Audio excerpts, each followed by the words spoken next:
Good morning, this is Chuck with the Ocean Beach Surf Report, and today is Tuesday, August the 6th. It's 8:11 a.m. and I'm out here on the OB Pier checking out the surf. The first thing I noticed when I left my house this morning, the weather felt cooler.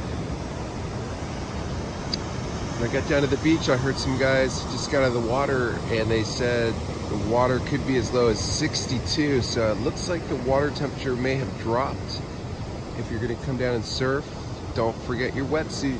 It is on shore already. There's some little waves, not a lot of guys out. It's partly cloudy, but it feels good.